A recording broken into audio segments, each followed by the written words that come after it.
Boy ilan sim zo no ni khi du tin công sa với sun zu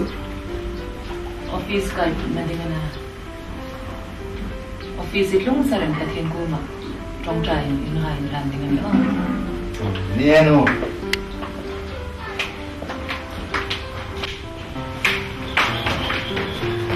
nu café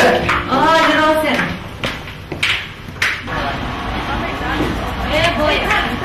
something gets friend we should know. Animo.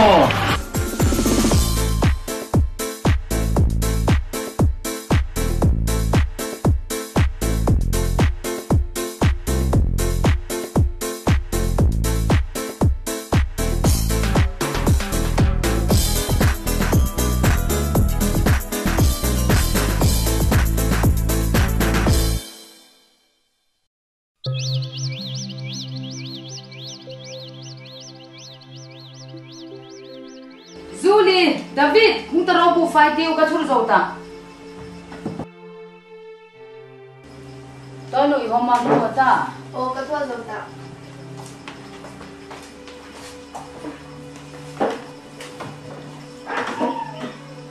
As ay bedroom to na ni kong din.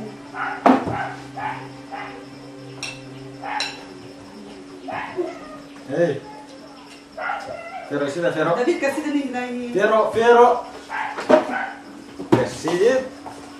bos din mo yun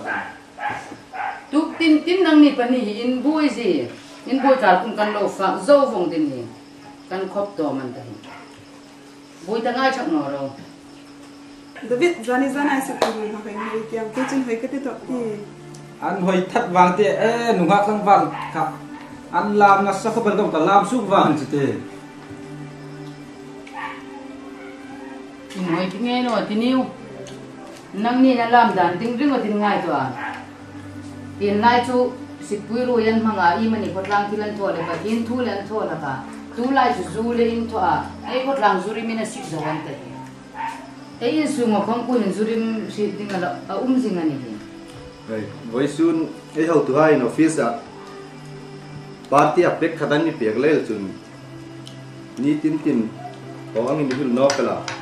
nào nung ngak lang val này nung mi lim na dinga zu don kui chu om kuma om no ta do moi i trong sei ngai mo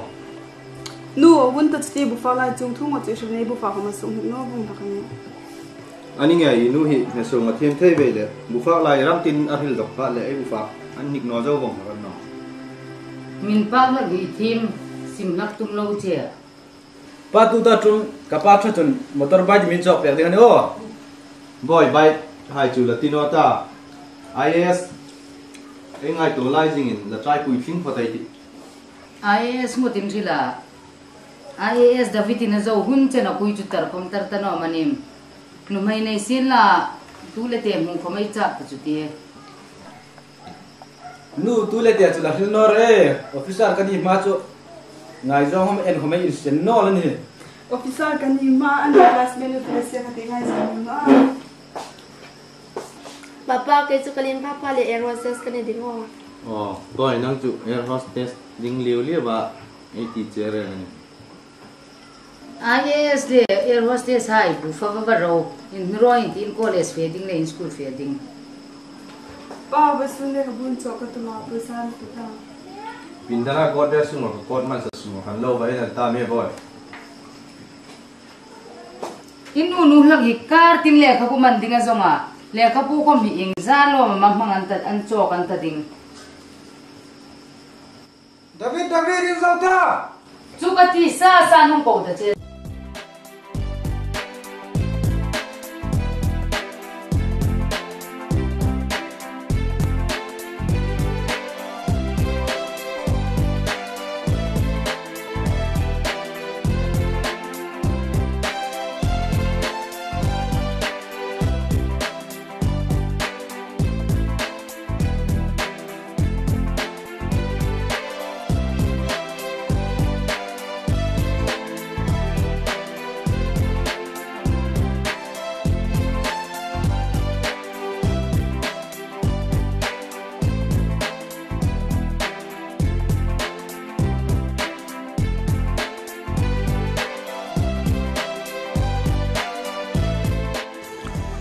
David moino ka try ti kadit top bol nu mei mu phot kui thra ka tin kadit to bi ti pe ya chung chumo nang khom try ti imil la tu mu ve follow an ka che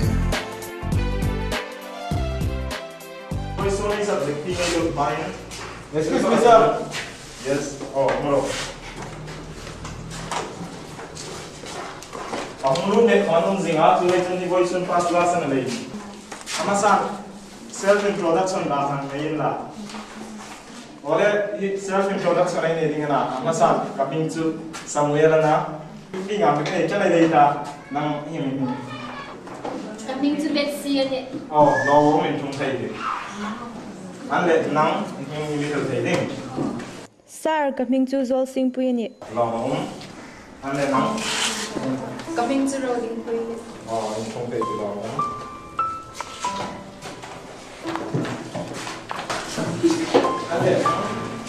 coming to Lele oh lo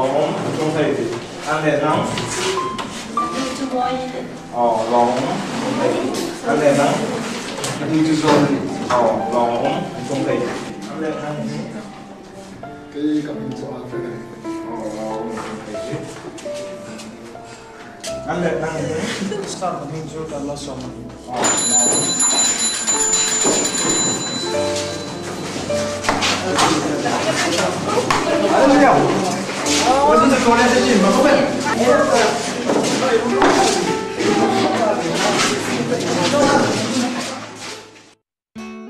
Pola bai voisuna newcomer anti nu roding pui khai thilak re industry department a an director pa road a naw no nei sunani kha imin don sei ba ga i masan Hai pui puin chung tala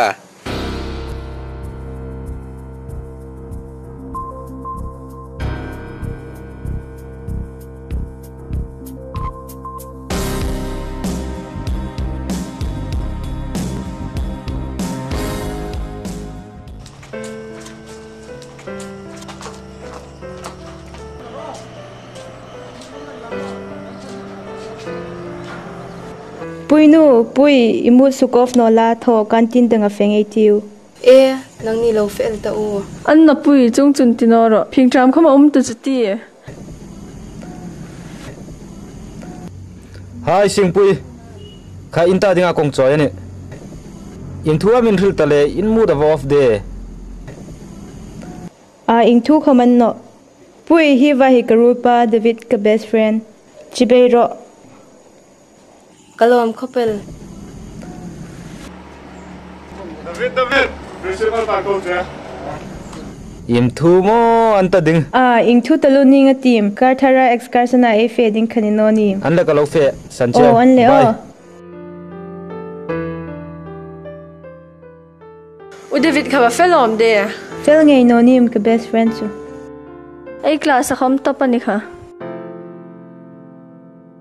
ka best friend hungta in manu ma le tho ngro pui le habu ho kanu ma library ting lo fel ka ti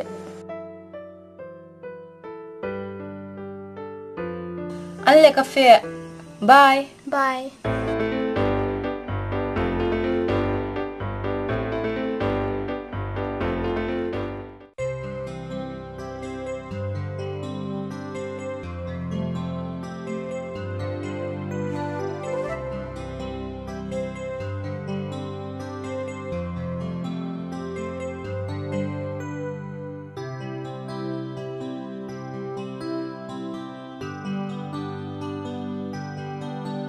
Hi,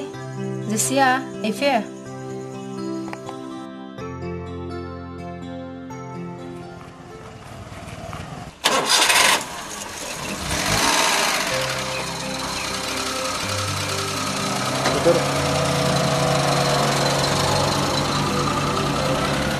Pui fast day chun hoyam.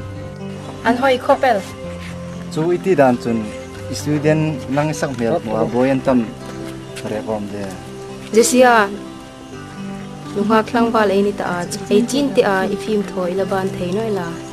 Ti miti mo.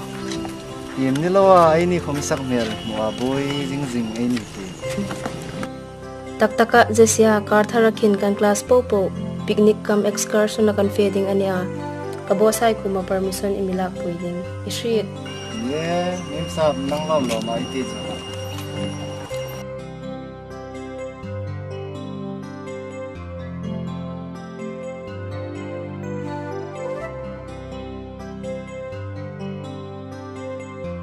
Anle kalom. Oh.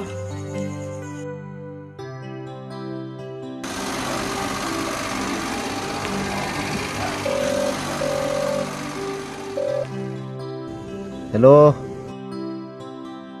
Oh. Isaac. Oh, em in college chun hoi tiam. Ani mo chu. Puinu ka wathaka office tiang ki kakirnok tuma. Oh. Cintia rol tha kan lo ni len mangai na thujuk thul chon tak. Chunga ka hil van no ka channel theding ni si chun anle tuta anes ka san fan hung phale lem em tang ka te o.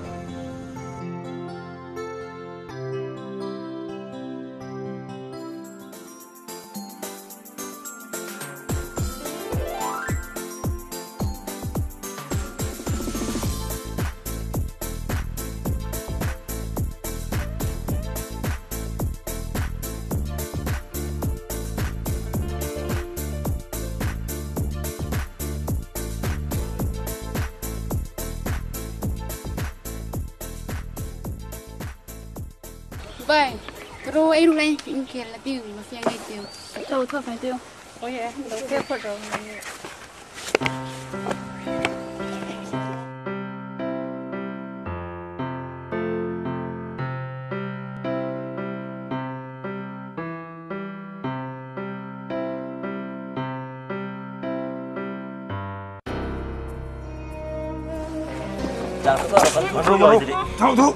Thâu.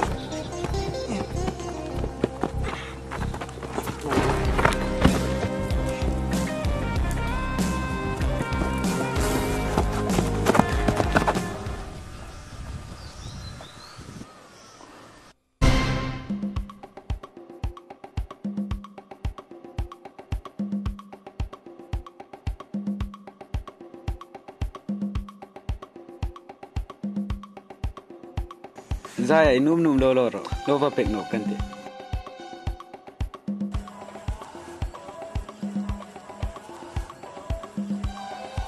Hi kuthin no kamai duk churai ben naka khome ai an van no char de ai fo bai de. Pui ro fero.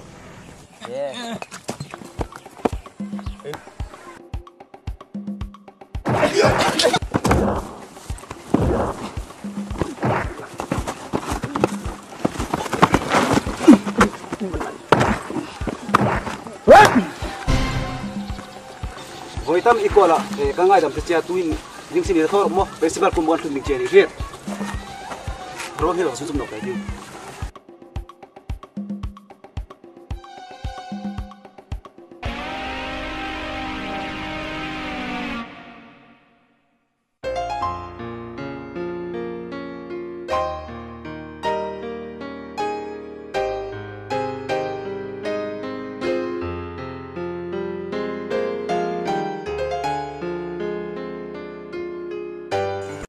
kam couple Dev ahun taka humhan nola chu im ka changman do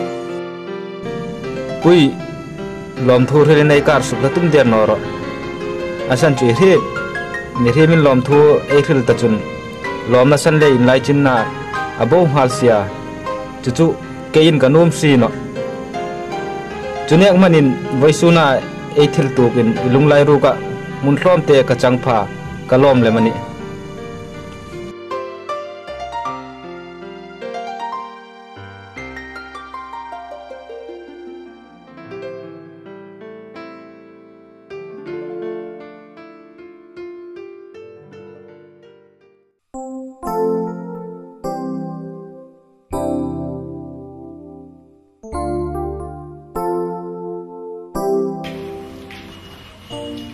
nu isu feeling le signature hai ka tho bang anta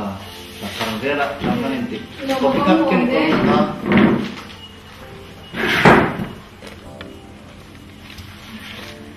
pu hi kan lekha khai mi suk fel pek tale mo i thing pui do na ding in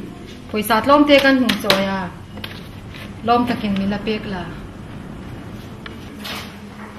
nu ngai no ro se ka lom ta lo lo ma fa om de pathin in man so min thui pe te ro se an no le te ka no ta du pathin dal so min thui pe ro se te oh no se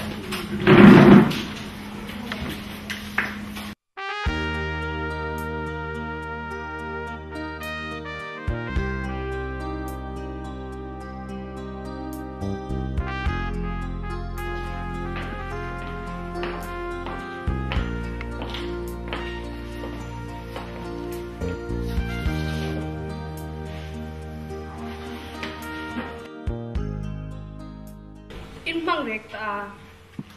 kalau in mang rek chu khi shili thiam no sa sa shili tum vet ngai no ta tu khum meng pum in ngai that no ana lida a ena en ringa intikam lung jile shil tum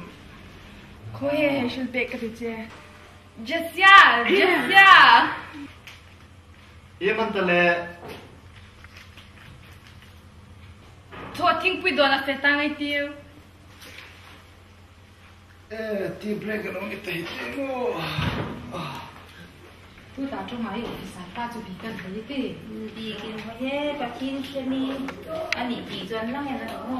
ma office a hung chen ta thak khai pe sa do ta wa mi sum lang ding khom mi ma na fa do ma ngai si ni ta lu ga tu ta tu pathin chemi min za u ta ka ni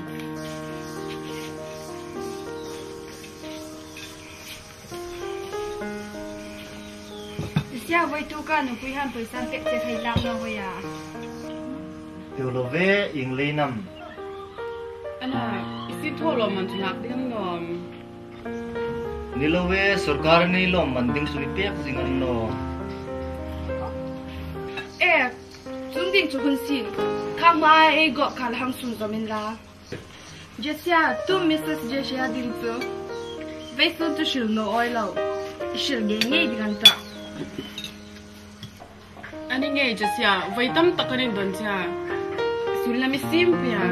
ni hak try ti zong khamin la no mane milatum ngai ron hiam sangwal ba khat pinga tum chu shinu ma ba de tu min ring in hi lak talo as tum cham hing mishil ra a hing chumo Jessia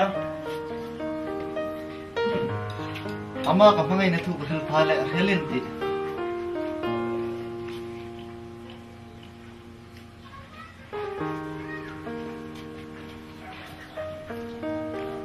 Jessia shil dan ke anything ona shil bang de ni ngai no nim mi hai chu lim tingan pan deu deu ke ni Martin le kan kai la hun lim ang pe kan in rem no deu deu kan lung re la kan in hu si na tak taka Michelle ka be dom tabanta pathin ram masala wa ma ni nu tha bu da su khang khanel na ni hak lang ba ngai zong na chunga tu kama thin ron ngai no Slay chin nom e ka sunga broken family am puna san kalung rilan hu ti khomuk sak lovin pathin khom ron lovin Melcha mi hai ne ka che met ai hang ta ai hang bo chot ta dik tak chung Christian sungku ai ti hi nung hak tlangwal in ngai zong na tan thata ngai son mo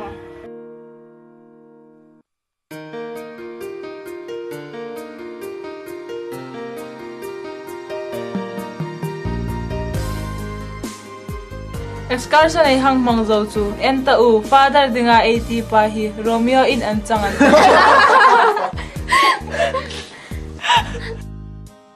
chu in hit vangan ta Nilove ke ni chu mit del le na corset kan ni an nom im ka changan ta ka hit tale in khami chang no tribek bek no mangai na an na zingin ta kha ni tin tina puinu ringot ka hok ta cheu thota ai tiang khan barhil ta ngai te in mo puinok thei talu chite po ai ril thau dengan ta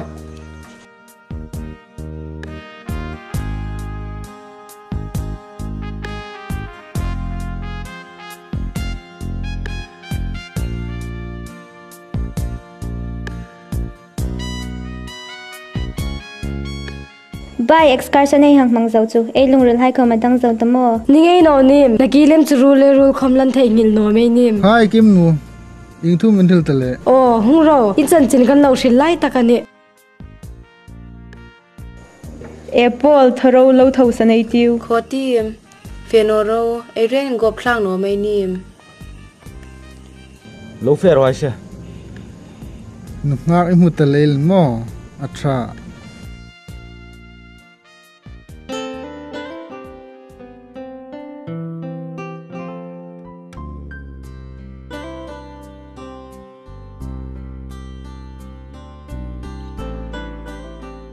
voisuna ei bo ruk chu ajang khai mo an hoina ei rul hana mi mak san chu apoino kha rul hai la ya rilchi ni lo thil rilnum kanei reng che ni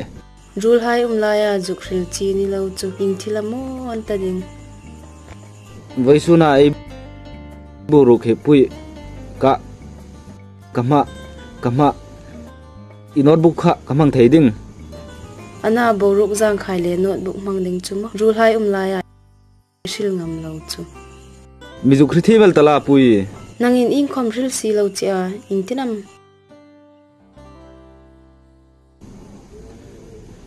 I love you pui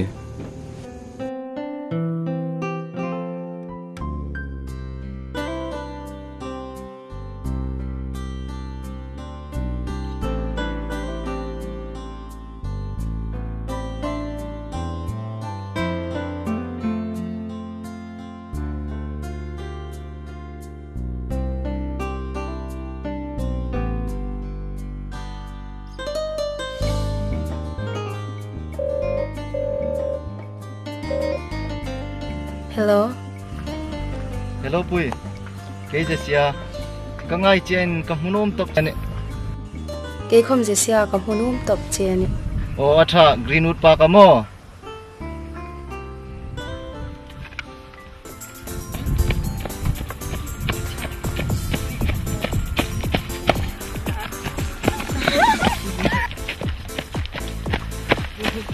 jesia hi if it's not there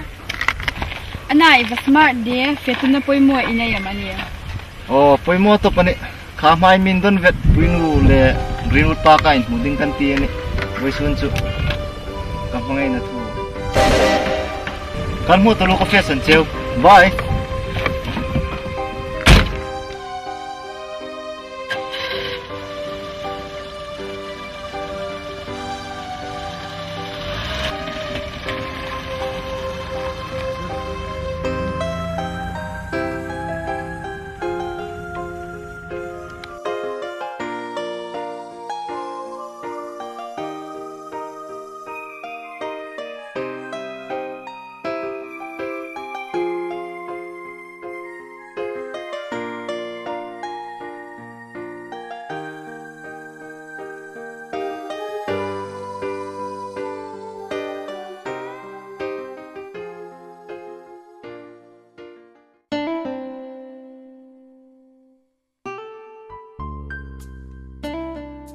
Ada yang upui udah betul ai college in lar pol ta kana ka de pui tok che ni ka shin da ai nu han than mi ti bai din chu mo Anda po kami sin college na ba friend ka he star pa mo tem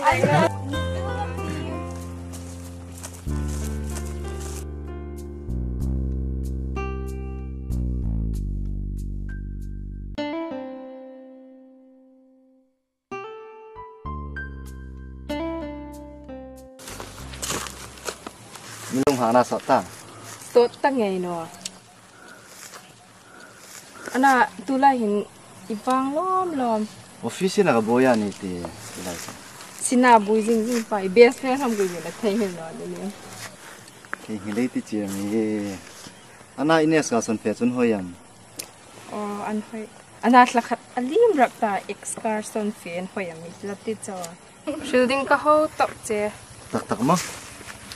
Ana ines ka son fe ngai jong te hune lamani. tha ka ti top David chu nang kho ma mi hu pui la tha mi ti pui top be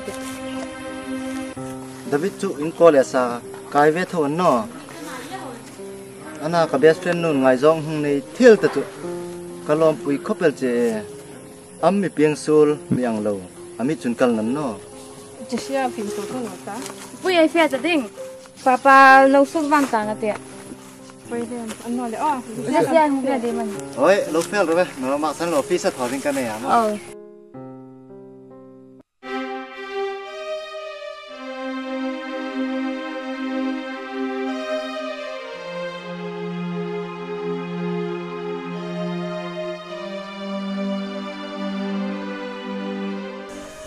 So mi thil pakhat thil ding che ka thei ngila ei jol han ei naw nu pui nu hi mau ding in an ning nia eng tin mi nga ya ila hung ti pe no a tha kho pel asan pe ti pui lo le ni lo bin ei ni ta ni de ti ne ni de la ei na u ngai dan khan ei de ti ngai ya de tu lai kho be le bu ei na u a ni ngai do ma ne ta de khan ei ti ha no na ma cái cái tu lại có về thì đừng nói là mình cái có về thì ấy không phải con phải được mua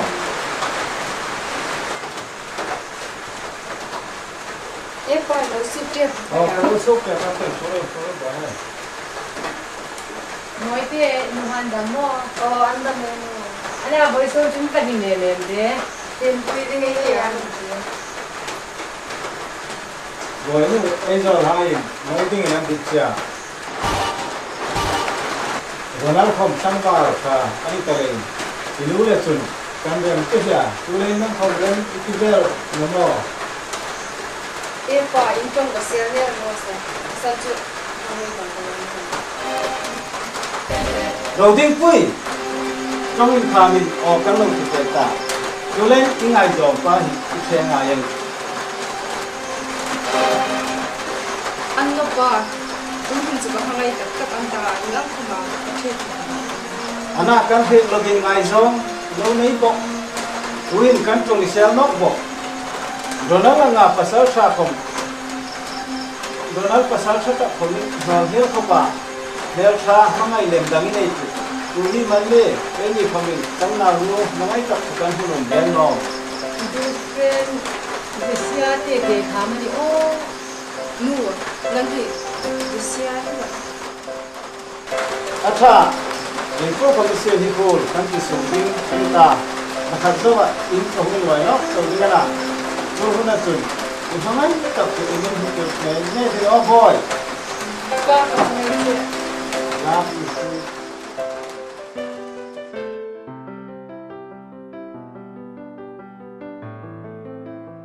Moi, David huwen tau mi ma hi. i man le Tiếng ta hi. i David first division a pass ti khom ni lo kar karan result so ding ding ta phang ke di ke ti Iman ta le pa. Boy hi in result a sok kep ta. In result a sok a i pass tha ni chun e thil tum. IS training khai thong ai di ni o. ye tak mo khame ko me ngang ve lang kinu mi IAS ring ori in thila ho bin ro ani te mo kar thar su kan result su gan te pa IS ignore IS in pakit mangai na nang dito. Tuin nu hai dam chu apa hang sa bok moding in an khan nom ti da man nom ami rok chu boy in chu na officer ren tak ini ma chun katin wa officer ren tak ini ding ini phat tan le kati sa woni ni e pas chu da bit khathar chu anun hunan lek dinga in chu tim pate im ne kela man ta na pui num thil gai ro ta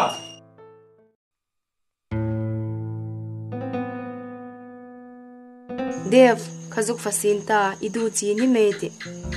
email himno ba ka lungru sol na ine ni kadai chung lem chu anle ai pass lom na enjoy tala email bu thing thu mai suk thum intiram khazuk lim ding voisuna e hlim pui he jinga e ta dinga khu sor na lan ding sia Dev isil umji chu ka ri thim no ba ka ithe hil tamo ka ya steering fading kha thatharian ta hi animo chu chon no voisunin lim tak nei ju kuma mi ruk chu hun so no ten nga leng na hlang hun dang ata nang lak mi thei ngili ra sim he thei halita atra chung chun moi mi ti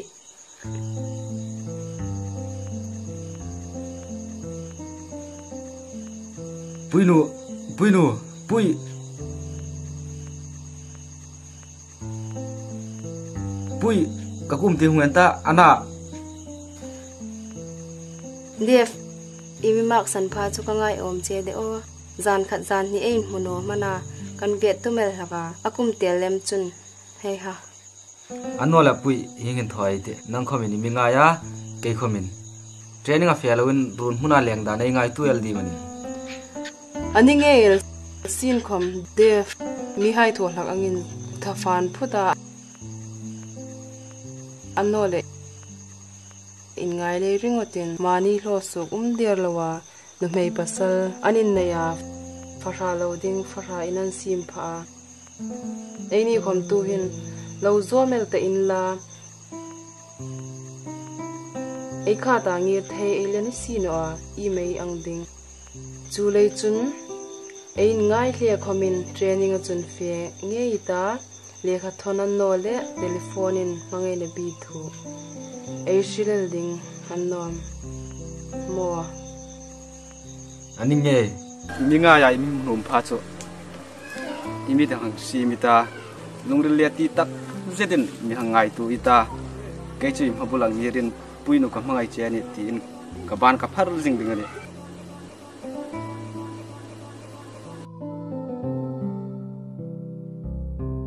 pui pathini pha chu mo in bi gan ko hun khom ding o nge ro kanu le ka pa hai khaman munum chen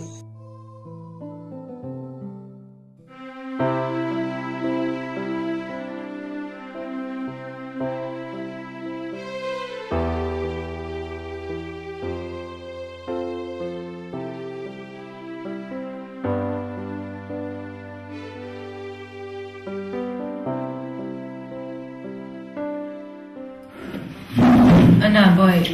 tu lai mel pin no ba ka nung resol na dan ni nei.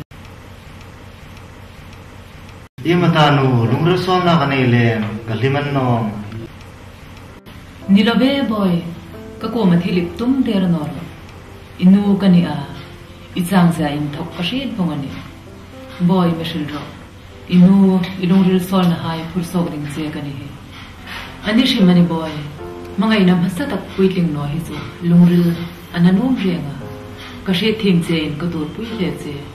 ami ruk chmo boy a thei chin chun ei ni chu ing lai huna khom milon na ding tho tu ei ni tum tlat ding ani chu lei chun tu tai thil tu khom he pathen ram ru da ngai la kanaw pa hinglom lo ma phel thale pengnal pathenin pui ne ka mangai tu che pek ding chen no Michelle, coffee and cold drinks immediately. Alum siya cold drinks sungsoi le mer bro. Nida artha dan chika chum lawan ti lakhate. Ipi na jing thu phai khang su lang la jasia chi im amangai na le. Michelle, thune na in okte na chuan le mai na in hlan la le tur fan fan na khomanin nom. in thil leng min lo deuh pathin ni chu mi share kan bi in a hung khom talan thrill tu len hak dei si an hung ding na ni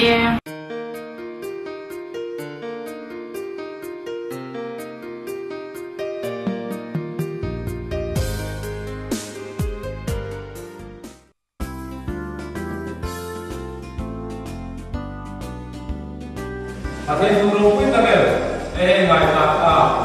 janjiu sudah aku emosi le, aku si, Yesus Kristus ini ada anpek na, tulisan